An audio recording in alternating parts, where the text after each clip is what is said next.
Welcome to the Big Unlock Podcast, your leading source for insights and best practices on the digital transformation of healthcare.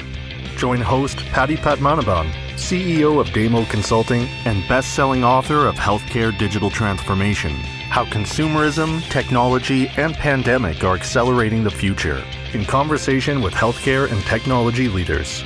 This podcast is brought to you with the support of our partners, Innovacer and Palbox.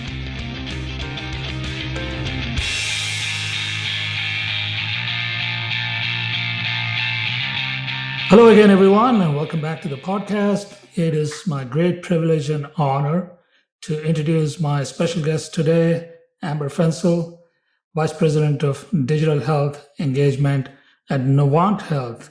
Amber, thank you so much for setting aside the time and welcome to the show. Thank you. This is something I've been looking forward to doing and appreciate the opportunity. Thank you so much for that. Well, why don't we get started with just a little bit of an overview of who Novant Health is and what is your role in the organization? Sure.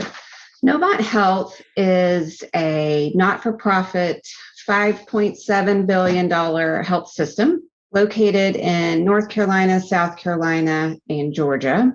Across our footprint, we have around 15 facilities, outpatient and inpatient facilities, about 800 clinic urgent care locations, and over 2,300 providers. So we would be maybe a super regional, you may call us. Yeah, you're now in the role of digital patient engagement. My listeners would remember that Angela Yoakum, who is Chief Digital and Transformation Officer in Novant Health, was on my podcast. It was a while back. So I'd love to really explore all the progress that Novant Health has made, especially in the last 18 months or so. So maybe you can give us a little bit of a rundown of how things have been in the last 18 months. Of course, you know, the pandemic's been around that long and a lot of things have changed. So I'd love to hear just a high-level overview. Sure. Angela is my new boss. So it was fun to talk to her about her time with you and preparing for speaking with you today. We have been, as you can only imagine, and the work that you do, Patty, inundated with COVID-19 response and the need to very quickly respond to our patients to give them the access to care that they need and that they want. We have spent the last 18 months absolutely responding to COVID and that being a priority for our communities. But we have also tried to continue our growth and innovation towards bringing technology into the home in such a way that is meaningful and creates a seamless experience. Before I came into this role, I was at Novant and I was working on our consumer-facing product side. It was a phone call from Angela and she said, "Hey, how would you like to come lead this team?" It's a very natural transition to come over and have a chance now beyond just the consumer facing experience to talk about the digital health experience. And the initiatives that we have been doing, they span from innovation such as using drones. So we have a partnership with Zipline where we have instituted the delivery of supplies between our facilities. We were the first in the nation to receive FAA clearance to use a drone that is sight unseen. So we lose sight of the drone and it covers a 30-mile radius to deliver supplies.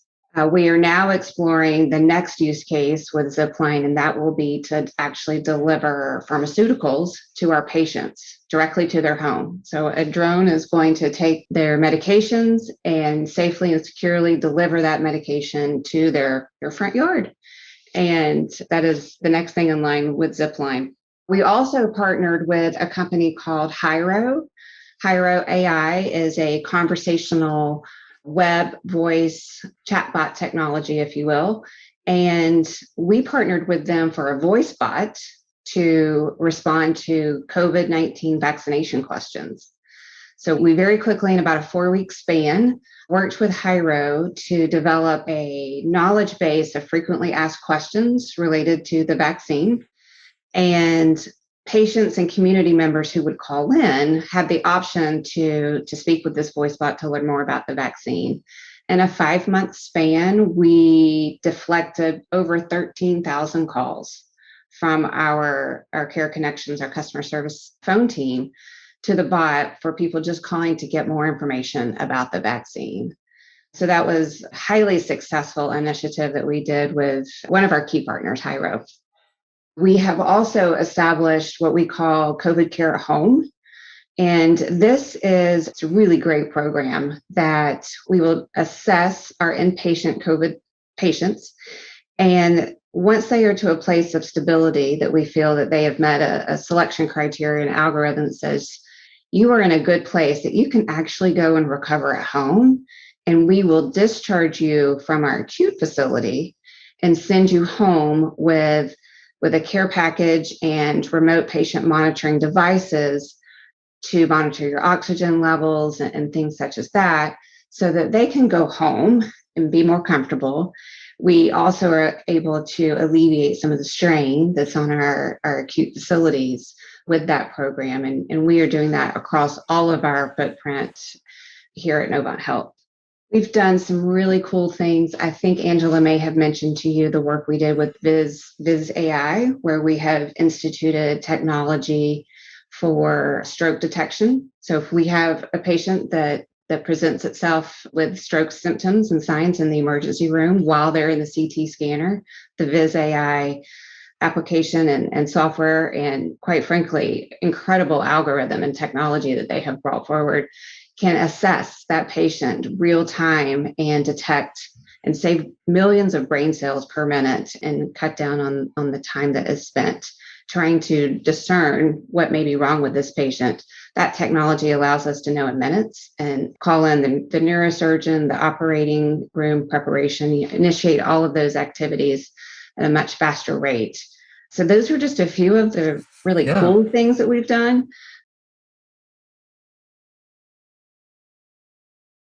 That's awesome, especially the story about the drones. And I think that is one of those new emerging technologies that probably is going to play a much bigger role going forward in healthcare. And it's great to hear that you're the first to get FAA clearance, and really congratulations on that. The use of AI in stroke, minutes and seconds count. We know that. And so that's a great use case. Chatbots, let's talk a little bit more about that, Amber. I hear a lot about chatbots these days. It seems like every health system that I talk to has got some kind of a program to roll out chatbots. Of course, many have done so in the context of COVID, but they're looking to go beyond COVID. Can you talk a little bit about what you plan to do? What's the art of the possible here with chatbots, at least in the next, let's say, 6 to 12 months? Sure. This is space near and dear to my heart. I have spent quite a lot of time at Novant working with our web chat capabilities, and our vendor of choice is Hyro for web and for voice.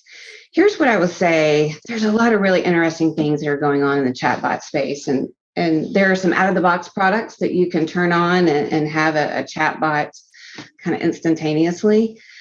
What I would offer is, before you just turn it on instantaneously, think about the patient, the consumer experience on the other side. Just for you to say that you've got chat and a support experience really isn't worth checking that box, because it's more frustrating. We've done a lot of research in this space, and there's a few things that we've learned is about 60% of the digital consumers that we have surveyed want to self-serve. They want to start out self-serving, and chatbots are a great way to self-serve, hands down. However, when they want to talk to a person, they still want to be able to get to a person. So you need to think about that as an organization. What is that ability to still either chat live with a human or transfer them warmly to someone on the phone if it's not a web chat? So yes, people want to self-serve and they want to engage digitally. They want to be able to do it on their term, their times, and on their mobile device. The majority also are engaging on mobile.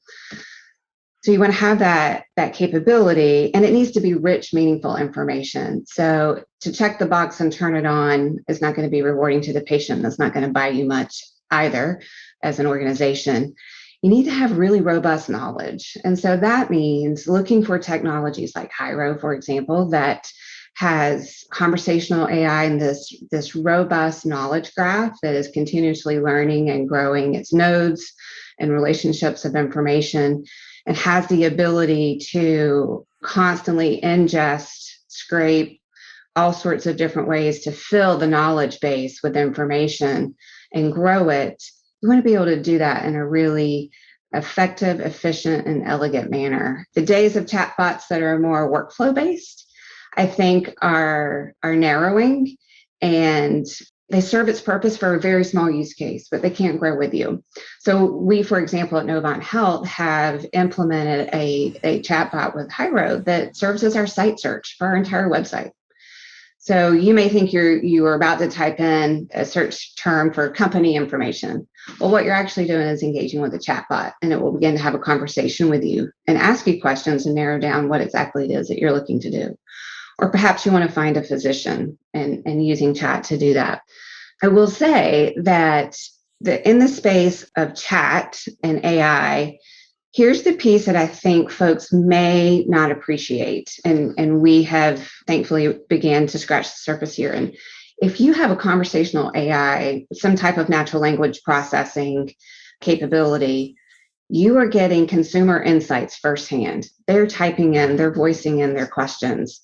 So if you take that data and then you analyze it, that is firsthand consumer information for you to make decisions against.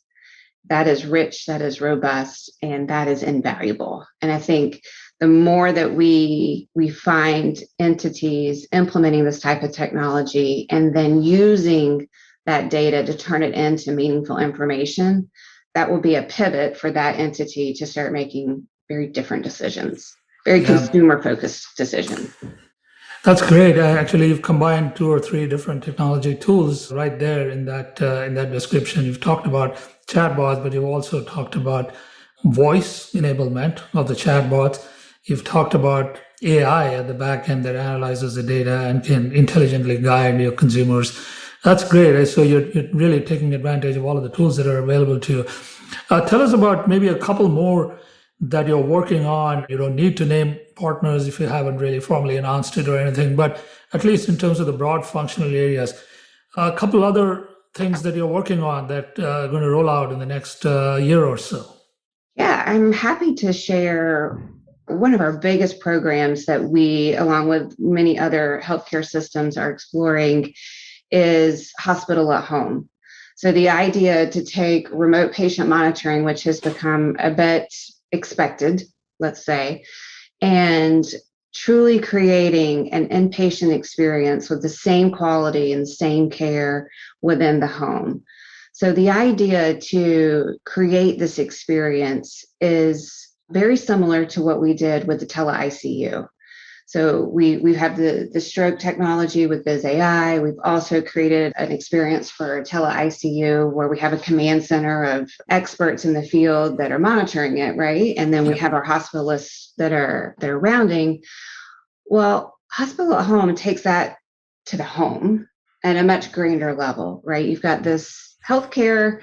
Home is the new healthcare hub, let's be honest. And we are going to bring an experience into the patient's home that will allow for all of their care management, whether it is behavioral health related, whether it may be pharmaceutical or some sort of integrative medicine. It could be something that is more acute for those patients who are better suited to be in the comfort of their home and have the right home environment.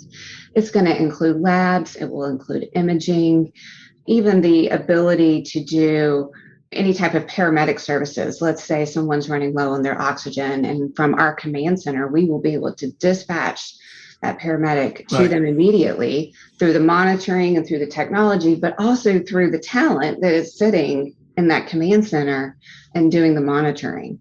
So this will be the next great program that we really bring to life. We've began to do it already in things like the COVID Care at Home program. But what we want to do is to take these individual experiences with a robust set of talent at the command center and stitch it together to take the hospital into the home and provide that level of care, just as if they were inside our four walls in the brick and mortar. We'll have the same quality metrics. We will have the same expectations for our providers, but in a much more accessible and affordable modality, quite honestly. It's another mode to deliver care. This podcast is brought to you with the support of our partners, Innovacer and Palbox. That's great. And again, hospital at home is another theme that we keep hearing a lot. And again, it's all work in progress. Obviously, the question that arises when we talk about all these different cool technologies and cool solutions is how do you make it all seamless? How do you make it all work in a hybrid fashion where you've got virtual care modalities at one end, but you've also got inpatient care?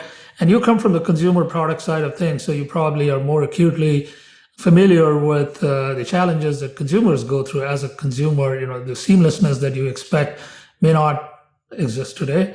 And so as a service provider, as a healthcare service provider, how do you really go about ensuring that the experience is in no way, it doesn't degrade in any way by moving services from the hospital to the home?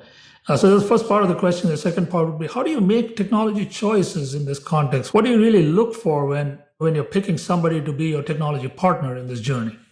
There's a lot in that question. So hopefully I'll hit on all the points that you're looking for. If not, interject. So the seamless consumer experience is quite the challenge. And I am sure, Patty, in the work that you do with your firm, you see it on a daily basis. The healthcare technology field has been peppered with point solutions and a lot of really good ones, a lot of really great ones that came out of COVID as well. I was reading this weekend, there was in the first half of 2021, NRC Health reported $14.7 billion in venture funding for health technology. Yeah. $14.7 billion in the first half of this year. It's huge. It's booming. That was more than all of 2020 combined. So in the first half, they blew through what they had raised in all of 2020. So you can see where that trend line is going. Yes, it's incredible. So there's a lot of great technology out there, but the stitching together of it is where the challenge comes in. And that's what you alluded to. And what I would offer to listeners is when you are looking to solve a problem, you have to step up and out to look across, obviously, the whole spectrum of your ecosystem. And at Novant Health, that's what we really have become very focused on doing, is looking at it from an ecosystem standpoint rather than a problem-solving standpoint. So I think that that's one differentiator of how you first evaluate and then certainly make decisions, is think about the perspective in which you're analyzing from and look at it ecosystem. So for us, we will always, it is first and foremost to our core, the patient-centric model, where digital health is looking at the patient at the very center. And I would think of it like concentric ellipses. So you have the patient in the center, and then you have this provider enablement that has to wrap around that. So I'm going to come back to that. It's an important point. Around your providers, you have clinical operations, and then you have technology that's wrapping all of that. So for you to create a great patient experience and consumer experience, you have to remember that there's a provider on the other side to deliver that service, whether it's in a digital format or it could be in person. And that is a very difficult scale to balance. If it's great for the patient, it might not always be so great for the provider and what they have to do. So you really have to look at technology through both of those lenses and figure out what's a nice compromise to meet in the middle. Right. And your clinical operations are so burdened right now from the volumes and the strain of COVID, for sure. Certainly, people that are trying to get back in for delayed healthcare, and then I call it a potpourri of point solutions that we have brought into our clinical operations to try to solve problems. And if we don't consider how inefficient a new solution may be to the clinic, then we're doing those folks a disservice, and the patient's going to have a bad experience. So you really have to think about that piece as well. Yeah. And the technology to wrap it, you asked, how does Novant Health think about it and approach it? We are looking for a really strong, solid backbone of infrastructure to facilitate this. And it has to be a strong foundation that's going to allow for growth. It's going to allow stability, and it's certainly going to be scalable. So as we expand to the hospital at home, or as we expand into a new digital medicine capability inside the four walls of Novant Health, has to be able to easily integrate. And I think that too is another differentiating factor when you're looking at technology to bring in, or a point solution, is what's the integration factor here and how easy or hard is it going to be? And I think there's also a call to our electronic health record systems to make integration easier. There are great things that our EHRs do, and they do it well as that system of record. But then there's some things that they really don't, and we need to easily integrate into those spaces. And that today isn't so easy. So you have to consider that in your evaluation, because the integration to the EHR is what matters for your clinical team. So you mentioned a couple of really interesting and important points there. And we hear this again through all the conversations we have as a part of our work. Number one, the integration piece is key. Without a robust integration infrastructure, you are not going to be able to create those seamless experiences. And not only that, there are other consequences as well. If you're not able to capture the encounters properly, you're not able to bill for it, you're not able to, there's downstream impact of that. So that's one part of it. And the other one, which I think was a very, very critical comment that you made, was patient experience cannot be at the expense of the provider experience, right?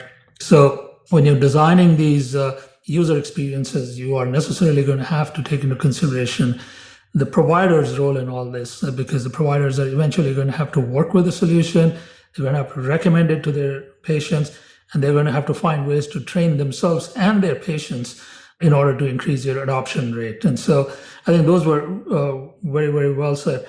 Now, when you look at this large and growing landscape of digital health solution providers, and as you rightly mentioned, there's a vast amount of VC money that is pouring into this sector. But again, to your point, many of these are small companies. They are very young companies. It's a very fragmented landscape, and many of them are operating at subscale. So what does it take for them, and what is the risk you take, and how do you really manage it? If there's one or two things that you do to make sure, besides the technology aspect of it, how do you de-risk yourself? Tomorrow, if one of them, let's say, goes under for whatever reason, then how do you pull yourself out of it? I'm sure you give some thought to it. So I'd love to hear any one or two recommendations that you have based on your own experience. Sure. Thankfully, I've not found myself in those shoes, but I absolutely have thought about it. So risk management, mitigation, planning and organizing work really thoughtfully is at the core of how I operate, and relationships. So for me to go in, and I'm going to speak from my perspective and not necessarily as an enterprise or as an entity at Novant Health, when I go in to look at a new vendor, there are definitely some challenging questions that I'm going to ask them.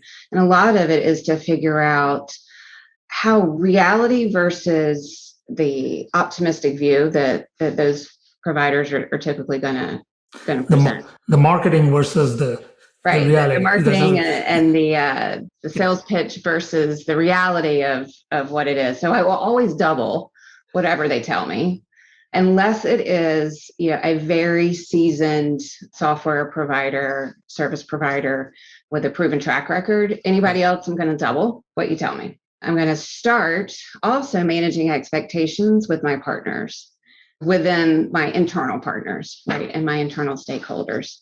The other thing that I do is I bring in a variety of perspectives and talents to credibly challenge the pitch, the solution from a variety of angles. I am not the smartest person in the room, but there are a lot of smart people around me that have great expertise. And so credibly challenging from their vantage points is critical to me to really uncover how viable are they as a solution. Certainly, there's a financial conversation of how viable are they financially that we're going to have and explore. And then there's a level of, for me, honesty and transparency I'm looking for in the relationship that I start to form with folks that we're courting. And Discernment serves me well to realize where the pitch may be a little more mirrored than actual reality. And all that's kind of fluffy. None of that was very tangible for you to take back and say, do this one new thing. But, all of those things combined, those are how I enter into those relationships. But I will also have a scorecard, and the scorecard is going to be different, right? I mean, we're all familiar with doing some type of evaluation on scorecard, but the scorecard allows me to take away any subjectivity based on relationship or conversations, positive or negative, and that of my internal partners as well. So that when we sit down and we compare company A to company B, the solution sets is relatively the same, but let's say culturally or financially, there's some risk factors there that don't align. We have a more objective way to make that decision. Absolutely. And it sounds a lot like what we're used to as well. So it seems to me like you have robust processes in place. I don't want to that's a nice segue to one of the topics that I wanted to explore with you, which is around governance. How do you govern your digital initiatives and your digital health programs at Novant Health? How do you bring people along? How do you make sure that cross-functional leadership is involved? How do you make sure you're prioritizing things the way they're meant to and they align with organizational needs or goals or whatever? Can you talk a little bit about governance in general? Sure. So important to have structure and governance in place. And I would say at Novant Health, ours has started at the very top. We have a very innovative, digitally focused CEO. And my boss now, Angela Yoakum, she is our chief digital officer and she's our chief transformation officer, and she reports directly to the CEO. So we have a leadership structure in place to support the digital growth, the advancement, the innovation, and having that support is monumental and I think key to success. If you are an organization that hasn't quite adopted that model, I would challenge you to think about it. The investment and the level of engagement from across your organization will change positively with that model. Now, that being said, we also realize that in the digital space, digital health is one thing. It actually used to sit within our medical group. And then a couple of years ago, I believe, they really realized digital health spans far beyond just our normal clinical practices. And so they lifted it out and they put that arm within the digital product and services group in which we sit. And so that allows us to be surrounded with more technology and innovative tech skill sets, right? When we're looking to solve our problems and introduce new things. But from a governance standpoint, we have a digital care steering committee that is comprised of key stakeholders in the organization, from our financial partners, from our strategy partners, from our revenue growth partners, and most importantly, from our medical practice. And so that steering committee is an avenue where we can bring forward new ideas, certainly vet, what those new ideas may be, bump it up against some internal criteria, and then also hear from them things that may be on their mind. We have a very close partnership with our medical group, and we, outside of the steering committee, we have regular cadence report outs and touch bases on key initiatives. But I would say that steering committee really helps to be the glue to bring us all together, where we will very intentionally talk about, here's what we want to do and here's where we want to go. Here's the reality of what's happening within the medical group from the front lines. Maybe we want to do it, but because of the surge, we have had to make some changes and priorities to delay because our clinical partners need to be serving our patients in the community. That is the forum, and that group, that core group of individuals, help us to make those decisions and to talk about it. And I will say our clinical partners embrace technology. They embrace the efficiencies that technology can bring. They also keep us very honest on the point that I talked about before, and what is the lift and the impact to their clinical team members and not just our patients. So it's caring for the patient, giving him the best experience possible, while also enabling that provider to do it effectively and efficiently. That's great. That's great. We are coming up to the end of our time here together, Amber. And before we close, I'd just love to for the benefit of our listeners, I'd love to hear your thoughts on what are maybe the one or two things you've learned personally in this journey that you've been on at Novant Health that you'd like to share with our listeners and with your peers across the industry. Yes, I have been impressed, surprised, and educated through consumer insights that I was never privy to the level of detail and insights there in prior lives.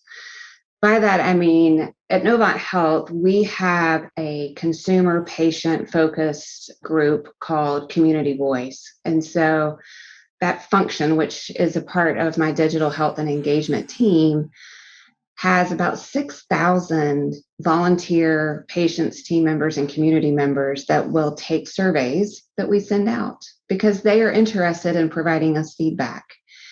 And what we may think is a good idea, yeah, we got to do this. This is going to be a game changer. This is, it's great for the patient. It's not a big deal to the providers. And then we will go and we'll test this concept with our community voice members. It's a very diverse group of individuals, and we create these surveys to get their feedback, and we'll find out something that we think has got to be the next great thing. It's really not that important. Or what we thought was a great idea is good, and the way we wanted to deliver it is not at all how that consumer would want to receive it. And so my point is finding a way to glean those insights from your demographics and your community. I think that piece is critical and different and very important because it's part of your community. So you know that it is impactful and it represents those in which you are serving.